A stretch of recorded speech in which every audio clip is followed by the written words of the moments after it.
Indian കോൺസ്റ്റിറ്റ്യൂഷൻ്റെ ഫോർമേഷന് ഏറ്റവും കൂടുതൽ പങ്ക് വഹിച്ച കോൺസ്റ്റിറ്റ്യൂൻ്റ് അസംബ്ലീൻ്റെ ഫോർമേഷനെ കുറിച്ചാണ് ഇന്ന് നമ്മൾ പഠിക്കാൻ പോകുന്നത്. നമുക്കറിയാം ഇന്ത്യൻ കോൺസ്റ്റിറ്റ്യൂഷൻ ഇന്ത്യൻ പൊളിറ്റിയിലൊക്കെ ഏറ്റവും ഇമ്പോർട്ടൻ്റ് ആയിട്ടുള്ള ഒരു ഡോക്യുമെൻ്റാണ്, ഇന്ത്യയുടെ ഡോക്യുമെൻ്റാണ് ഈ കോൺസ്റ്റിറ്റ്യൂഷൻ. ഈ കോൺസ്റ്റിറ്റ്യൂഷൻ ഉണ്ടാക്കാൻ കാരണമായിട്ടുള്ള, അതായത് ബ്രിട്ടീഷ് ഭരണം കഴിഞ്ഞ് കോൺസ്റ്റിറ്റ്യൂഷൻ ഉണ്ടാക്കാൻ കാരണമായിട്ടുള്ള ഒരു അസംബ്ലിയാണ് ഈ കോൺസ്റ്റിറ്റ്യൂൻ്റ് അസംബ്ലി. ഓക്കെ, അപ്പോൾ ഈ കോൺസ്റ്റിറ്റ്യൂൻ്റ് അസംബ്ലി പിന്നെ ഹൊറോസ്കോപ്പ് ഓഫ് ദി കോൺസ്റ്റിറ്റ്യൂഷൻ എന്നൊക്കെ പറഞ്ഞിട്ടുണ്ട്. ഹൊറോസ്കോപ്പ് ഓഫ് ദി കോൺസ്റ്റിറ്റ്യൂഷൻ അല്ല, അത് പ്രിയാമ്പിളിനെയാണ് ഹൊറോസ്കോപ്പ് ഓഫ് ദി കോൺസ്റ്റിറ്റ്യൂഷൻ എന്ന് പറഞ്ഞത്. അത് KM മുൻഷിയാണ് പ്രിയാമ്പിളിന് ഹൊറോസ്കോപ്പ് ഓഫ് കോൺസ്റ്റിറ്റ്യൂഷൻ എന്ന് പറഞ്ഞിട്ടുള്ളത്. ഓക്കെ, ഇനി നമുക്ക് കോൺസ്റ്റിറ്റ്യൂൻ്റ് അസംബ്ലിനെ കുറിച്ച് നോക്കാം. ഇന്ത്യൻ കോൺസ്റ്റിറ്റ്യൂഷൻ്റെ ഫോർമേഷന് ഏറ്റവും ഇമ്പോർട്ടൻറ്റ് പങ്ക് വഹിച്ചിട്ടുള്ള കോൺസ്റ്റിറ്റ്യൂൻ്റ് അസംബ്ലിനെ കുറിച്ച് നോക്കാം. ഓക്കെ, ഈ കോൺസ്റ്റിറ്റ്യൂൻ്റ് അസംബ്ലി ഫോർമേഷൻ ചെയ്യുന്നതിന് മുമ്പ് തന്നെ അത് വരാനുള്ള കാരണമായിട്ടുള്ള കാര്യങ്ങൾ നോക്കാം. അത് നമ്മൾ ഹിസ്റ്ററിയിൽ ഏത് നോക്കുകയാണെങ്കിലും, ലക്ഷ്മികാന്ത് പൊളിറ്റി എടുത്ത് നോക്കുകയാണെങ്കിൽ, UPSC, SSC, PSC ഏത് എക്സാമിന് നോക്കുകയാണെങ്കിലും ഫസ്റ്റ് തന്നെ അതിൻ്റെ ഒരു ആവശ്യം ഉന്നയിച്ചത് MN റോയ് ആണ് 1934. MN റോയ് എന്ന് പറഞ്ഞു കഴിഞ്ഞാൽ കമ്മ്യൂണിസ്റ്റ് പാർട്ടി ഫോർമേഷൻ്റെ ഒരാളാണ്. ഈ MN റോയ് ജസ്റ്റ് പേരോർത്ത് വെച്ചാൽ മതി. MN റോയ് 1934 ഫസ്റ്റ് ആവശ്യം ഉന്നയിച്ചത്. ഇത് കോൺഗ്രസ് ആയിട്ട് ഉന്നയിച്ചത് എന്ന് വെച്ചാൽ ആ സമയത്ത് ഏറ്റവും ഇമ്പോർട്ടൻ്റ് ആയിട്ടുള്ള ഒരു നാഷണൽ പാർട്ടി കോൺഗ്രസ് ആയിരുന്നു. അപ്പോൾ കോൺഗ്രസ് ഉന്നയിച്ചത് 1935. ഓക്കെ, ഈ കോൺസ്റ്റിറ്റ്യൂൻ്റ് അസംബ്ലി ഫോർമേഷന് വേണ്ടി കോൺഗ്രസ് ഉന്നയിച്ചത് 1935. ഓക്കെ, 1935 കോൺഗ്രസ് ഈ ആവശ്യം ഉന്നയിച്ചത്. അപ്പം ഒരു കൊല്ലം അപ്പുറത്ത് 1936 ഒഫീഷ്യലി കോൺഗ്രസ്. ഇത് 1935 കോൺഗ്രസ് ഒരു ആവശ്യം ഉന്നയിച്ചു എന്നേ ഉള്ളൂ. പക്ഷേ 1936 ഈ സെക്ഷൻ വളരെ ഇമ്പോർട്ടൻ്റ് ആണ്. 1936 ലക്നൗ സെഷൻ. ഓക്കെ, 1936 ജവഹർലാൽ നെഹ്റു പ്രിസൈഡ് ചെയ്ത ലക്നൗ സെഷൻ. അതേപോലെ തന്നെ 1929 ജവഹർലാൽ നെഹ്റു പ്രിസൈഡ് ചെയ്തൊരു സെഷൻ ഉണ്ട്, ലാഹോർ സെഷൻ. അവിടെ നിന്നാണ് ആദ്യമായിട്ട് പൂർണ്ണ സ്വരാജ് വേണമെന്നുള്ള ആവശ്യം കോൺഗ്രസ്. പൂർണ്ണ സ്വരാജ് വേർഡ് ആദ്യമായിട്ട് ഉപയോഗിച്ചത് ദാദാഭായ് നവറോജിയാണ് 1906 ദാദാഭായ് നവറോജി പ്രിസൈഡ് ചെയ്ത സെഷനിൽ. 1929 ലാഹോർ സെഷനിലാണ് ജവഹർലാൽ നെഹ്റു പൂർണ്ണ സ്വരാജിനുള്ള ഇത് പാസ്സാക്കിയത്. ഓക്കെ, റെസൊല്യൂഷൻ മുമ്പിലേക്ക് വെച്ചത്. അപ്പം അതേപോലെ തന്നെ 1936 ഒരു 7 കൊല്ലത്തിന് ശേഷം ജവഹർലാൽ നെഹ്റു INCൻ്റെ സെഷനിൽ വെച്ചിട്ട് കോൺസ്റ്റിറ്റ്യൂൻ്റ് അസംബ്ലിൻ്റെ ഡിമാൻഡ് മുമ്പിലേക്ക് വെച്ചു. ഓക്കെ, അപ്പോൾ ആ വർഷങ്ങൾ അതേപോലെ തന്നെ പഠിക്കുക. അത് കഴിഞ്ഞിട്ട് വരുന്ന വർഷമാണ് ഓഗസ്റ്റ് ഓഫർ വന്നത്. ഈ ഓഗസ്റ്റ് ഓഫർ ആണ് ഇതിൽ ഏറ്റവും ഇമ്പോർട്ടൻറ്റ്. ഈ ഓഗസ്റ്റ് ഓഫറും വർഷം എടുത്ത് ചോദിക്കാറുണ്ട്. 1940, നമുക്ക് സ്വാതന്ത്ര്യം കിട്ടുന്നതിന് 7 കൊല്ലം മുമ്പ് 1940 ഗവർണർ ലിൻലിത്ഗോ എന്ത് ചെയ്തത്?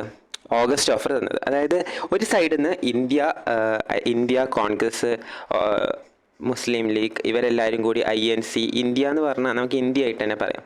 ഇന്ത്യ മൊത്തം നമ്മുടെ കോൺസ്റ്റിറ്റ്യൂൻ്റ് അസംബ്ലിക്ക് വേണ്ടി ഡിമാൻഡ് നടത്തുകയാണ്. മറ്റേ സൈഡിൽ നിന്ന് ബ്രിട്ടീഷിന് എന്തായാലും അത് കേൾക്കാതെ നിൽക്കാൻ പറ്റില്ല, അതിനെന്തെങ്കിലും ഒരു റെസ്പോൺസ് തരണം. ഓക്കെ, അപ്പോൾ അതിന് വേണ്ടിയിട്ട് ഫസ്റ്റ് തന്നെ അവർ തന്ന റെസ്പോൺസ് ഓഗസ്റ്റ് ഓഫറായിരുന്നു. ഈ ഓഗസ്റ്റ് ഓഫർ എന്ന് പറഞ്ഞു കഴിഞ്ഞാൽ ഓഗസ്റ്റ് ഓഫർ ആയിട്ട് അവരെന്താ പറഞ്ഞത്? അവർ കോൺസ്റ്റിറ്റ്യൂൻ്റ് അസംബ്ലി ഉള്ള ഇത് ആക്സെപ്റ്റ് ചെയ്തു എന്ന് പറഞ്ഞിട്ട് അവർ തന്നു. പക്ഷെ അത് ഇന്ത്യൻ നാഷണൽ കോൺഗ്രസും മുസ്ലിം ലീഗും റിജക്റ്റ് ചെയ്തു. ഈ ഓഗസ്റ്റ് ഓഫർ വേണ്ടാന്ന്. കാരണം ഇത്ര നേരം വേണോ ചോദിച്ചിട്ട് നമ്മൾ വേണ്ടാന്ന് പറഞ്ഞപ്പം റിജക്റ്റ് ചെയ്തു. കാരണം എന്താ? ഇതിൽ അവരൊരു ഡൊമീനിയൻ സ്റ്റാറ്റസ് പറഞ്ഞിരുന്നു. ഡൊമീനിയൻ സ്റ്റാറ്റസ് എന്ന് പറഞ്ഞു കഴിഞ്ഞാൽ ബ്രിട്ടീഷ് ആകും, പരമാധികാരത്തിൽ ബ്രിട്ടീഷ് ഉണ്ടാകും, അതിന് താഴെ ഇന്ത്യ ഒറ്റയ്ക്ക് ഇന്ത്യനെ തന്നെ ഭരിക്കും. പക്ഷേ അതിൻ്റെ ഹെഡായിട്ട് എപ്പോഴും ബ്രിട്ടീഷ് ഉണ്ടാകും. അപ്പോൾ നമുക്കൊരു പ്രസിഡൻ്റാണ് നമ്മളുടെ ഹെഡ്. അതിന് പകരം അവിടെ ബ്രിട്ടീഷ് ആയിരിക്കും ഹെഡ്. അപ്പോൾ നമുക്ക് അങ്ങനെയൊന്നും വേണ്ട, നമുക്ക് സോവേണിറ്റി വേണം. സോവേണിറ്റി എന്താണ്? നമ്മുടെ പ്രിയാമ്പിളിലൊക്കെ പറയുന്ന സോവേണിറ്റി എന്ന് പറഞ്ഞ വാക്കിൻ്റെ അർത്ഥം നമ്മൾ തന്നെ നമ്മളെ ഭരിക്കുക എന്നുള്ളതാണ് അതിൻ്റെ അർത്ഥം. വേറൊരു എക്സ്റ്റേണൽ ഫോഴ്സിൻ്റെയും ഹെൽപ്പോട് കൂടി അല്ലാതെ. അപ്പോൾ അങ്ങനെ വേണമെന്ന് ആവശ്യപ്പെട്ടു. അങ്ങനെ ഇരിക്കെ 1940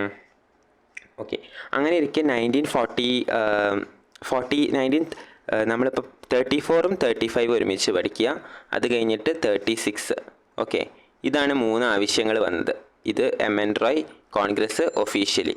അത് കഴിഞ്ഞിട്ട് 1940 ആണ് ഓഗസ്റ്റ് ഓഫർ വന്നത്. ഓക്കെ, 2 കൊല്ലം കഴിഞ്ഞ് 1942 ക്രിപ്സ് മിഷൻ വന്നത്.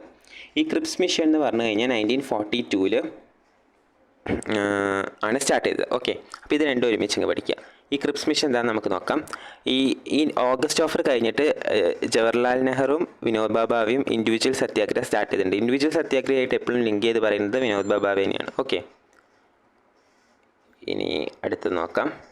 ഇനി നമ്മൾ നേരത്തെ പറഞ്ഞ ക്രിപ്സ് മിഷൻ ഏത് കൊല്ലമായിരുന്നു? 1942 ആണെന്ന് പറഞ്ഞു അല്ലേ. 1942 ഓഗസ്റ്റ് ഓഫർ ലിങ്ലിത് ഗോ കൊണ്ടുവന്നത് നമ്മൾ റിജക്റ്റ് ചെയ്തു. അത് കഴിഞ്ഞിട്ട് വന്ന 1942 ഓഗസ്റ്റ് ഓഫർ ക്രിപ്സ് മിഷൻ ആരാ കൊണ്ടുവന്നത്? സ്റ്റാഫോർഡ് ക്രിപ്സ് ആണ് കൊണ്ടുവന്നത്. സ്റ്റാഫോർഡ് ക്രിപ്സ് മിഷൻ സ്റ്റാർട്ട് ചെയ്തു. ഈ ക്രിപ്സ് മിഷനിലും എന്താ ഡൊമീനിയൻ സ്റ്റാറ്റസ് ആയിരുന്നു ഓഫർ ചെയ്തിരുന്നത്. അപ്പം അതും നമ്മൾ റിജക്റ്റ് ചെയ്തു. കാരണം ഡൊമീനിയൻ സ്റ്റാറ്റസ് നമുക്ക് ഒരിക്കലും വേണ്ട ആവശ്യമില്ല, നമുക്ക് സോവറിനിറ്റി തന്നെ വേണം. അവർ ഓഗസ്റ്റ് ഓഫർ രണ്ടും ഡൊമീനിയൻ സ്റ്റാറ്റസ് ആണ് ഓഫർ ചെയ്തത്. ഓക്കെ, അടുത്തതായിട്ട് വരുന്നതാണ് ക്യാബിനറ്റ് മിഷൻ. ഈ ക്യാബിനറ്റ് മിഷനാണ് ഇവിടെ സക്സസ്ഫുൾ ആയത്. അപ്പം 1942 46 ഓക്കെ, നമ്പർ സീരീസൊക്കെ പോലെ ആദ്യം 2 ആഡ് ചെയ്തു, പിന്നെ 4 ആഡ് ചെയ്തു, അങ്ങനെ നോക്കിയാൽ മതി. ഇങ്ങനെ 3 ഓഫറാണ് വന്നത്. ഇതിൽ ഓഗസ്റ്റ് ഓഫറാണ്, ക്യാബിനറ്റ് മിഷനാണ് ഇത് ഓഗസ്റ്റ് ഓഫർ, ഇത് ക്രിസ്പ് മിഷൻ, ഇത് ക്യാബിനറ്റ് മിഷനാണ് ഏറ്റവും കൂടുതൽ സക്സസ്ഫുൾ ആയത്. ഈ ക്യാബിനറ്റ് മിഷൻ ലീഡ് ചെയ്തത് 3 ആൾക്കാരാണ്. ക്യാബിനറ്റ് മിഷനായിട്ട് ഇന്ത്യയിലേക്ക് വന്നത് 3 ആൾക്കാരാണ്. സ്റ്റാറ്റ്ഫോർഡ് ക്രിപ്സും എ.വി. അലക്സാണ്ടറും പെത്തിക് ലോറൻസും. പെത്തിക് ലോറൻസ് ആണ് ഇതിൻ്റെ ലീഡർ അല്ലെങ്കിൽ പ്രസിഡൻ്റ് എന്നൊക്കെ പറയാം, ലീഡറായിട്ട് വന്നത്, ഈ ക്യാബിനറ്റ് മിഷൻ്റെ ലീഡറായിട്ട്. സ്റ്റാറ്റ്ഫോർഡ് ക്രിപ്സ് അല്ല, സ്റ്റാറ്റ്ഫോർഡ് ക്രിപ്സ് മിഷൻ കൊണ്ടുവന്നതാണ്. പെത്തിക് ലോറൻസ് ആണ് ക്യാബിനറ്റ് മിഷൻ്റെ ലീഡായിട്ട് വന്നത്. ഇത് കോൺഗ്രസ് എന്ത് ചെയ്തു? റിജക്റ്റ് ചെയ്തു. കാരണം എന്താ? ഈ ക്യാബിനറ്റ് മിഷൻ ഇന്ത്യ ഡിവൈഡ് ചെയ്യാൻ വേണ്ടിയിട്ട് പറഞ്ഞു. അതായത് ഇന്ത്യയും പാകിസ്ഥാനുമായിട്ട് ഡിവൈഡ് ചെയ്ത്, അന്ന് നമ്മൾ ഇന്ത്യയും പാകിസ്ഥാനും ഒരു രാജ്യമായിരുന്നു. അപ്പോൾ അങ്ങനത്തെ ഒരു പോയിന്റ് ഓഫ് വ്യൂ വേണം നമ്മൾ ആലോചിക്കാൻ. അപ്പോൾ ഇന്ത്യയും പാകിസ്ഥാനും ഡിവൈഡ് ചെയ്യാൻ വേണ്ടിയിട്ട് ഈ ക്യാബിനറ്റ് മിഷൻ പറഞ്ഞത് കോൺഗ്രസ് റിജക്റ്റ് ചെയ്തു. കാരണം കോൺഗ്രസ് ഡിവൈഡ് ചെയ്യേണ്ട എന്നുള്ള ഒരു ഇതിലായിരുന്നു ആ ടൈമിൽ. ഓക്കെ, പക്ഷേ നമുക്കറിയാം ഡിവിഷൻ നടന്നു ഇന്ത്യയും പാകിസ്ഥാനും. പിന്നീടും കുറേ പ്രശ്നങ്ങളൊക്കെ ഉണ്ടായി, അവസാനം ഡിവിഷൻ നടന്നു. അങ്ങനെ ഈ ക്യാബിനറ്റ് മിഷൻ ആക്സെപ്റ്റ് ചെയ്തിട്ട് നമ്മൾ കോൺസ്റ്റിറ്റ്യൂൻ്റ് അസംബ്ലി ഉണ്ടാക്കാൻ തുടങ്ങി. അപ്പോൾ കോൺസ്റ്റിറ്റ്യൂൻ്റ് അസംബ്ലി ഉണ്ടാക്കുമ്പോൾ നമ്മൾ അടുത്തതായിട്ട് ഇമ്പോർട്ടൻ്റ് ആയി പഠിക്കേണ്ടത് കോൺസ്റ്റിറ്റ്യൂൻ്റ് അസംബ്ലിൻ്റെ മെമ്പർ സ്പ്ലിറ്റപ്പ് ആണ്. അതിന് മുമ്പേ നമ്മൾ നേരത്തെ നോക്കിയ ഇയേഴ്സൊക്കെ ഒന്ന് നോക്കാം. 34, 35, 36, 40, 42, 46 ഇങ്ങനെ ലിങ്ക് ചെയ്ത് പഠിച്ചിട്ടേ കാര്യമുള്ളൂ ഹിസ്റ്ററിയിലൊക്കെ. ഫസ്റ്റ് തന്നെ എം.എൻ. റോയിൻ്റെ, പിന്നെ ഇന്ത്യൻ നാഷണൽ കോൺഗ്രസ് ഡിമാൻഡ് ചെയ്തത് ഒഫീഷ്യലി ജവഹർലാൽ നെഹ്റു ലക്നൗ സെഷൻ തോന്നുന്നുണ്ട്. ഓക്കെ, ലക്നൗ സെഷൻ നോക്കി നോക്കാം. ലക്നൗ സെഷൻ ജവഹർലാൽ നെഹ്റു പ്രിസൈഡ് ചെയ്ത ലക്നൗ സെഷനിൽ നിന്ന് ഒഫീഷ്യലി ഡിമാൻഡ് ചെയ്തു. പിന്നെ എന്താ 40, 42, 46. 40 എന്താ വന്നത്? 40 ഓഗസ്റ്റ് ഓഫർ. 42 വന്നത് ക്രിപ്സ് മിഷൻ. രണ്ടും ഫെയിലായിപ്പോയി. പിന്നെ വന്നത് ക്യാബിനറ്റ് മിഷൻ. ഓക്കെ, ഇങ്ങനെ പഠിച്ചാൽ നമുക്കിപ്പം ആ ഒരു പോർഷൻ മൊത്തമായിട്ട് മറക്കാതെ നിൽക്കും. ജസ്റ്റ് ഒന്ന് ഇടയ്ക്കെടുത്തൊന്ന് നോക്കിയാൽ മതി. ഇനി മെമ്പർ സ്പ്ലിറ്റപ്പ് ആണ്. അതായത് cabinet mission constituent assembly form ചെയ്തു. നമ്മൾ ഇന്ത്യ കോൺസ്റ്റിറ്റ്യൂൻ്റ് അസംബ്ലി ഫോം ചെയ്തിട്ട് ആ ഒരു കോൺസ്റ്റിറ്റ്യൂൻ്റ് അസംബ്ലിയിലെ മെമ്പർ സ്പ്ലിറ്റപ്പ് ആണ്. അത് കുറച്ച് റഫാണ്, കാരണം നമ്പേഴ്സ് ആണല്ലോ. ടോട്ടലി കോൺസ്റ്റിറ്റ്യൂൻ്റ് അസംബ്ലിയിൽ എത്ര മെമ്പേഴ്സ് ഉണ്ടായെന്ന് വെച്ച് കഴിഞ്ഞാൽ 389 മെമ്പേഴ്സാണ് ടോട്ടലി കോൺസ്റ്റിറ്റ്യൂൻ്റ് അസംബ്ലിയിൽ ഉണ്ടായിരുന്നത്. 389. ഇത് വളരെ ഇമ്പോർട്ടൻ്റ് ആയിട്ടുള്ള നമ്പറാണ്. ഇതിൽ നിന്ന് നമുക്കറിയാം അന്ന് ഇന്ത്യയിൽ 2 ഭാഗങ്ങളുണ്ടായിരുന്നു. അതായത് ഒന്ന് ഗവർണർ ജനറൽമാർ ഭരിച്ചിരുന്ന British India, for example Madras presidency, Bombay presidency, അതേപോലെ നോർത്ത് വെസ്റ്റ് ഫ്രണ്ടിയർ ഉണ്ട്, അതുപോലെ തന്നെ ഫേമസ് ആയിട്ടുള്ള കൽക്കത്ത പ്രസിഡൻസി. ഇതൊക്കെ ആരാണ്? ബ്രിട്ടീഷ് ഇന്ത്യൻ്റെ അടിയിൽ വരുന്നതാണ്. കുറേ ബ്രിട്ടീഷ് ഇന്ത്യയാണ് കൂടുതൽ ഏരിയാസ്. ഓക്കെ, ബാക്കി കുറച്ച് ഏരിയ പ്രിൻസ്ലി സ്റ്റേറ്റ് ആണ്. ഫോർ എക്സാമ്പിൾ കുറേയൊക്കെ അവരെടുത്തിരുന്നു, എന്നാലും നമുക്ക് കേരളത്തിലും കർണാടകയിലും അവിടെയൊക്കെ കുറേ രാജവംശങ്ങൾ കാണാം. തിരുവിതാംകൂർ രാജവംശം, അതേപോലെ കുറേ രാജവംശങ്ങളുണ്ട്. ഇതുപോലെ ബ്രിട്ടീഷ് സബ്സിഡറി അലയൻസിൽ എടുക്കാത്ത കുറച്ച് രാജവംശങ്ങൾ അപ്പോഴും നിലവിൽ നിൽക്കുന്നുണ്ടായിരുന്നു. ഈ രാജവംശങ്ങൾക്കൊക്കെ കൂടി പ്രിൻസ്ലി സ്റ്റേറ്റ്സ് എന്നാണ് നമ്മൾ പറഞ്ഞിരുന്നത്. ആക്ച്വലി അവർ ഭരിച്ചിരുന്നത് ഒരു രാജാവായിട്ട് തന്നെയാണ് ഭരിച്ചിരുന്നത്. ബ്രിട്ടീഷ് അവരുടെ മുകളിൽ സ്വാധീനം ചെലുത്തുമെങ്കിലും ഒരു രാജാവായിട്ട് തന്നെയാണ് ഭരിച്ചത്. അപ്പോൾ ഈ പ്രിൻസ്ലി സ്റ്റേറ്റും ബ്രിട്ടീഷ് ഇന്ത്യയും തമ്മിൽ ഡിവൈഡ് ചെയ്തിട്ട്, അതായത് ഈ കോൺസ്റ്റിറ്റ്യൂഷൻ ഇന്ത്യക്ക് മൊത്തമായിട്ടാണ് ഉണ്ടാക്കുന്നത്. അപ്പോൾ രണ്ടാളും പങ്കാളിത്തം വേണം അതിന്. അപ്പം എന്താ കൊടുത്തത്? 296ഉം 93ഉം കേട്ടോ. 296ഉം 93ഉം.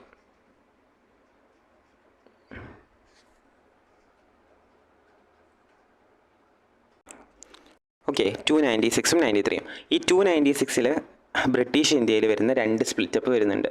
അതായത് ഗവർണർ 292ഉം 4ഉം. ഓക്കെ, ഇത് അത്ര ഇമ്പോർട്ടൻ്റ് അല്ല. ഇതെന്താണെന്ന് വെച്ച് കഴിഞ്ഞാൽ ഇത് ഗവർണർ കൺട്രോളിൽ വരുന്നതും പിന്നെ 4 ചീഫ് കമ്മീഷണർമാരും ഉണ്ട്. Okay, British chief commission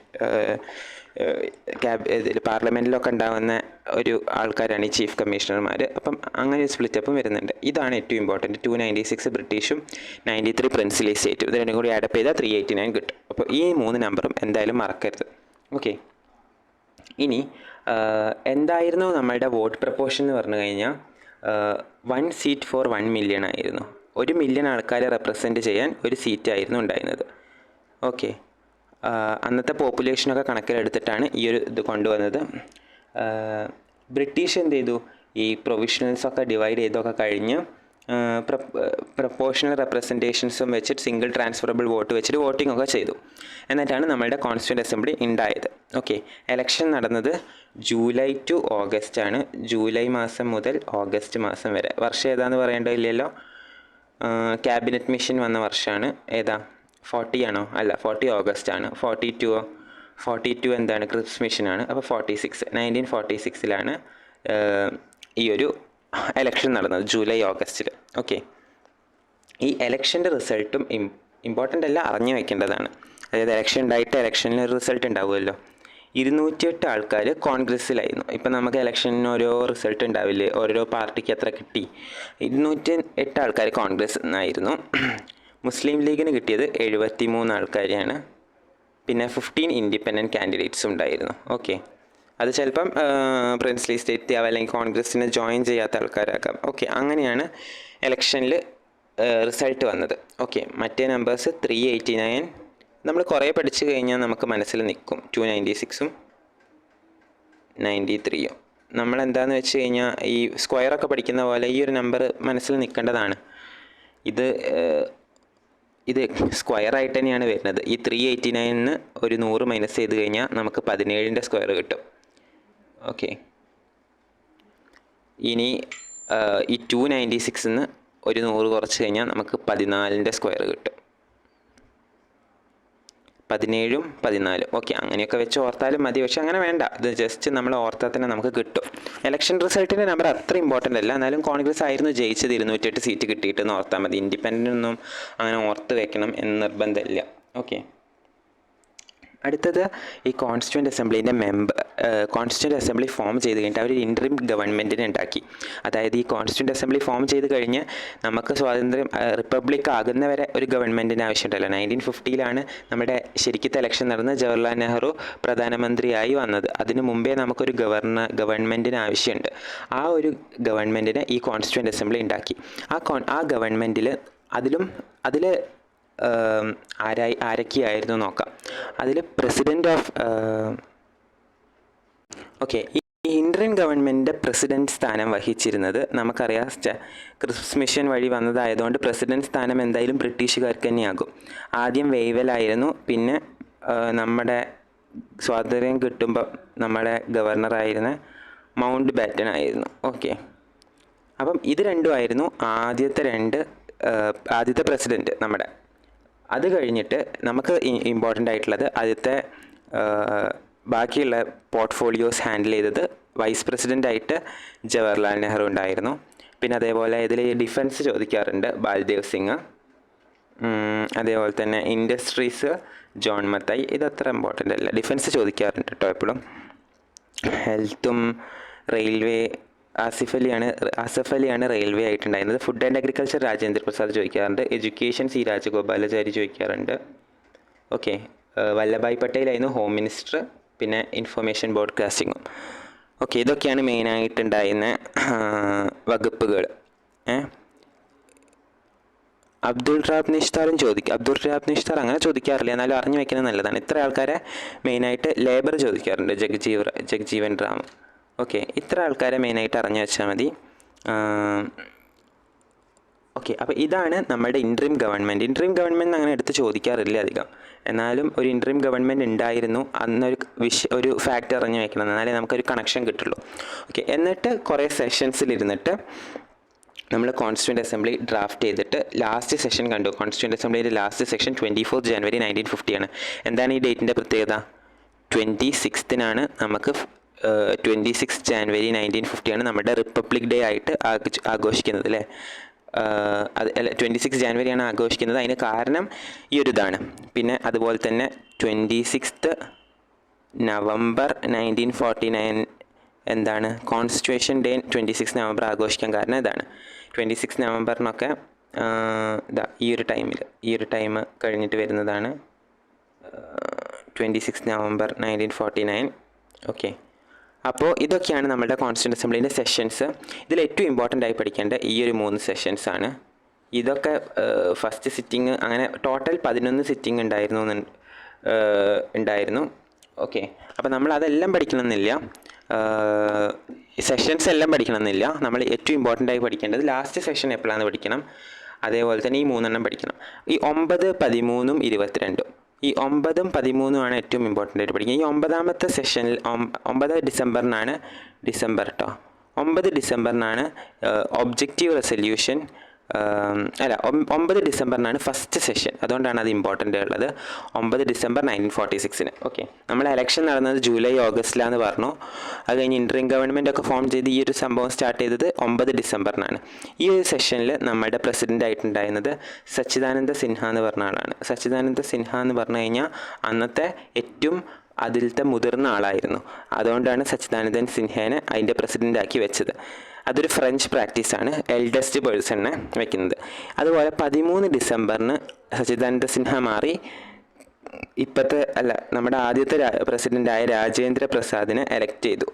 okay, Rajendra പ്രസാദിനെ elect ചെയ്തു. അപ്പോൾ സച്ചിദാനന്ദ സിൻഹ മാറി രാജേന്ദ്ര പ്രസാദായി. അപ്പം ഫസ്റ്റ് എന്തായാലും സച്ചിദാനന്ദ സിൻഹയായിരുന്നു, പിന്നെ രാജേന്ദ്ര പ്രസാദായി. 2 ദിവസത്തെ ഗ്യാപ്പിനേ ഉള്ളൂ.